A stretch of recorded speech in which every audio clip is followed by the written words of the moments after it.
my beloved Boss Mike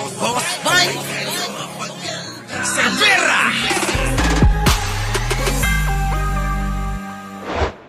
Ha? 12 jet fighter. Opo, bumili na naman si Pangulong Bongbong. Antindi, no, mga kababayan? Antindi. Oh, kita nyo, nakakabili si Pangulo. Eto ba, yung Pangulo na walang ginagawa na sinasabi nyo? Eh si Digong ano nabili? Nakabili ng ano? Nakabili ng lupa, bahay. At kung ano-ano pa, na pag-aari niya lang. Si Pangulong Bongbong, binibili tayo ng mga kagamitan. Parang nasa bahay lang, ano? Oh, ang mga membro ng pamilya, si ate, si kuya, si bunso, si nanay, si tatay. Oh, yan ang membro ng pamilya. Oh, si bunso, mga kababayan, gasta lang ng gasta. Si ate, tabi ng tabi. Si kuya, bigay ng bigay kay nanay. Mga kababayan, at eto, dahil magaling mag-budget si nanay, nakakaipon ng pambili ng magandang TV, magandang kama, magandang kagamitan ng inyong bahay. O, kita nyo? Pero eto, pakinggan nyo na mga kababayan, good news! Pasok! Pilipinas, mga kabrigada, abay bibili ho ng 12 bagong FA-50 Block Da-70 fighter jets mula naman sa South Korea. Brigada Kat Austria, ibrigada mo! Grabe to mga kababayan, matindi to mga kababayan ko. Ha? Sa kasaysayan ng Pilipinas, ulitin ko na naman tong sasabihin ko. Ang dami ng Pangulo mula nang nabuhay tayo sa mundo. Nakita natin ang pamamahala nila. Pero si Pangulo, ako'y nagtataka kung bakit sunod-sunod ang proyekto na ginagawa niya. Yung mga ganito, wala pang nakagawa. Bakit mga kababayan? Kahit tora-tora, wala silang naging proyekto, kahit isa. Eto, kita nyo, kung nung nakaraan, nakabili, barko, jet fighter sa Amerika, ngayon bumili na naman 12 sa South Korea. Kaya mga kababayan, huwag na kayong magtaka kung sa isang linggo nasa South Korea ako. Ano?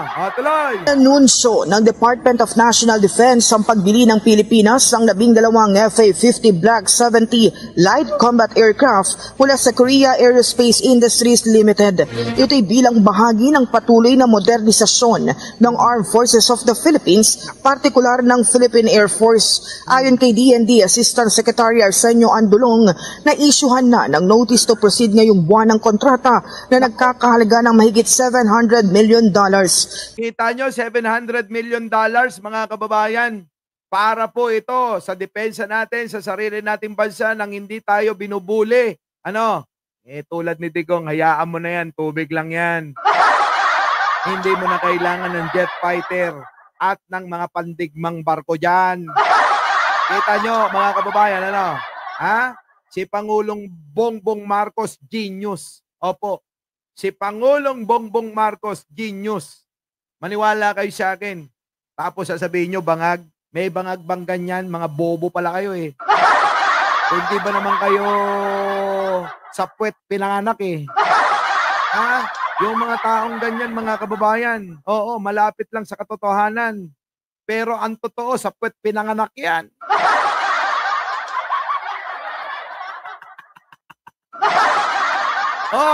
Yung mga DDS dyan, itaas, press 1 na yung mga pinanganak sa puwet. Ito yung Pangulo namin. Matindi, genius. Diba? Hindi nakakahiya, mga kababayan. Kaya nga, mga kababayan, nung nasa ibang bansa ako, sa tuwing nasa ibang bansa ako, mga kababayan, taas no ko eh. Suot-suot ko tong sombrero ko. Bakit?